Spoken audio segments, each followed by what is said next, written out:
लोकतंत्र में विरोध की आवाजें भी उतनी ही स्वतंत्र होनी चाहिए जितनी समर्थन में उठने वाले नारे। सत्ता के विरोध में अपनी आपत्ति दर्ज कराने के लिए नारे लगाना, विरोध मार्च निकालना, पुतले दहन करना, पोस्टर लगाना, ये परिपाटी रही है। विपक्ष सरकार से मुद्दों के आधार पर टकराता है और सवाल करता है, सत्ता को जनविरोधी बताता है, सरकार की नीतियों पर प्रहार करके सत्ता से बेदखल करने का आह्वान करता है। लेकिन सवाल यह है कि क्या विपक्ष के अधिकारों का इस विरोध करने के तरीकों पर अब लगाम लगाने की तैयारी है? क्या ये लगाम लगाना विरोध को ना दर्ज कराने के लिए है? लोकतांत्रिक व्यवस्था में क्या ये हो पाएगा या इसे जायज ठहराया जा सकता है? दिल्ली में एक पोस्टर पर 100 से ज्यादा एफआईआर हो गई है, कई लोगों की गिरफ्तारी हुई है और इसके बाद सियासत भी गर्म है और सवाल भी इसके पूछे जा रहे हैं कि दरअसल देश के भीतर लोकतांत्रिक अधिकार क्या उसका हनन हो रहा है या फिर सत्ता के ऊपर बेलगाम विपक्ष इस तरह के विरोध प्रदर्शन करके सरकार को बदनाम करने की कोशिश कर रहा है। बोलता हिंदुस्तान पर मैं हूं आपके साथ मिर्जा शाकिर अली बेग। राष्ट्रीय राजधानी दिल्ली में प्रधानमंत्री नरेंद्र मोदी के खिलाफ पोस्टर लगाने के लेकर 138 से ज्यादा एफआईआर दर्ज की जा चुकी है और इसमें 6 से ज्यादा लोगों की गिरफ्तारी भी हो चुकी है। दिल्ली के कुछ हिस्सों में मोदी हटाओ देश बचाओ वाले पोस्टर लगाए गए।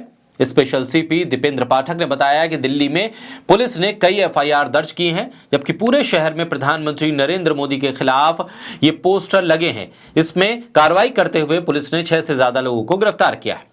पोस्टर पर प्रिंटिंग प्रेस या प्रकाशक का कोई जिक्र नहीं है, जिसके बाद दिल्ली पुलिस हरकत में आई और मामले की जांच शुरू की। स्पेशल सीपी ने यह भी बताया है कि आम आदमी पार्टी के ऑफिस से निकल रही एक वैन को रोका गया, कुछ पोस्टर वहां से जब्त किए गए और कुछ गिरफ्तारी भी हुई। मामले में दिल्ली पुलिस आगे जांच भी कर रही है। ये वही दिल्ली है जहां दिल्ली के मुख्यमंत्री अरविंद केजरीवाल के खिलाफ सड़कों पर पोस्टर लगाए गए, केजरीवाल मसाज सेंटर के नाम से। दिल्ली के मुख्यमंत्री को लेकर बीजेपी नेता तेजिंदर पाल सिंह बग्गा ने ये पोस्टर लगाए थे। बग्गा ने दिल्ली के कई इलाकों में सीएम केजरीवाल के साथ हिटलर की तस्वीर वाला पोस्टर भी लगाया था। इस पोस्टर में लिखा था, केजरीवाल ऐसे दूसरे शासक हैं जिन्होंने अपने शहर को गैस चैम्बर में बदल दिया है, ऐसा करने वाला पहला हिटलर था। ये सब लगाए थे पोस्टर बीजेपी के नेता बग्गा ने। यही नहीं, बीजेपी की दिल्ली इकाई ने सीएम अरविंद केजरीवाल, तत्कालीन उप मुख्यमंत्री मनीष सिसोदिया, सत्येंद्र जैन, कैलाश गहलोत समेत कई आम आदमी पार्टी के विधायकों की तस्वीरों को एक पोस्टर में शेयर किया। उसके साथ इसका कैप्शन लिखा था, दिल्ली के ठग। इस पोस्टर के जरिए दिल्ली बीजेपी ने केजरीवाल सरकार पर बड़ा हमला बोला था और उन्हें महाठग बताया था। इसकी भाषा, इस पोस्टर्स की भाषा और इस पोस्टर्स को लेकर एक चुने गए मुख्यमंत्री पर लगाए गए आरोप, आप बताइए क्या ये सही थे? तेजिंदर पाल सिंह बग्गा के जरिए दिल्ली के मुख्यमंत्री को लेकर लगाए गए पोस्टर, उसकी भाषा और उसकी तस्वीरों को लेकर क्या विरोध दर्ज नहीं कराना चाहिए?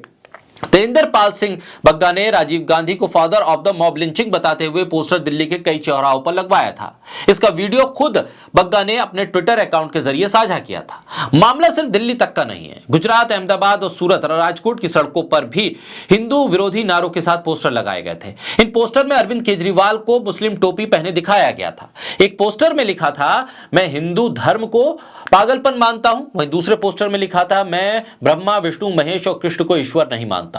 ये पोस्टर गुजरात की सड़कों पर लगे थे, तस्वीरें लगी थी अरविंद केजरीवाल की और ये तमाम पोस्टर अब जब दिल्ली से लेकर गुजरात तक लगाए गए, अरविंद केजरीवाल को इन पोस्टर्स के जरिए टारगेट किया गया और जिस तरह से पोस्टर्स में भाषा का इस्तेमाल किया गया, क्या यह आपत्तिजनक नहीं है? ऐसे में सवाल इस बात को लेकर भी है कि विपक्ष के नेताओं, मुख्यमंत्री, पूर्व प्रधानमंत्री पर विवादित पोस्टर लगाने पर ऐसी तुरंत कार्रवाई क्यों नहीं होती है? वैसे ये पहला मामला नहीं है कि पीएम मोदी को लेकर लगे पोस्टर पर केस दर्ज हुआ हो।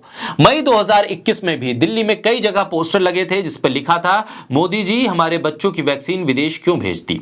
12 मई को पुलिस को दिल्ली के अलग अलग इलाकों में पोस्टर लगे होने की खबर मिलती है, इसके बाद तुरंत कार्रवाई शुरू होती है। 13 मई को सभी पोस्टर हटा दिए जाते हैं। पोस्टर चिपकाने के मामले में 25 एफआईआर दर्ज होती है और 25 लोगों को गिरफ्तार किया जाता है। कांग्रेस नेता राहुल गांधी और प्रियंका गांधी ने भी ये पोस्टर शेयर किया था। राहुल गांधी ने पोस्टर की तस्वीर शेयर करते हुए लिखा था कि मुझे भी गिरफ्तार कर लो। प्रियंका गांधी ने अपने ट्विटर प्रोफाइल पर भी तस्वीर बदलते हुए इस पोस्टर को लगाया था। ऐसे में पोस्टर को लेकर आपत्ति और पोस्टर को लेकर इस तरह की कार्रवाई, इस पर सवाल इसलिए है कि क्या विपक्ष और सत्ता पक्ष को लेकर अलग अलग नजरिया क्या कानून व्यवस्था में है? अगर विपक्ष के नेताओं पर इस तरह के आपत्तिजनक पोस्टर लगाए जाते हैं तो उस पर कार्रवाई क्यों नहीं होती? अगर प्रधानमंत्री को लेकर लगाए गए पोस्टर पर पुलिस एक्टिव होती है तो विपक्ष के नेताओं पर लगाए गए आपत्तिजनक पोस्टर्स पर भी एक्टिव होना चाहिए। ये दोहरा मापदंड नहीं होना चाहिए।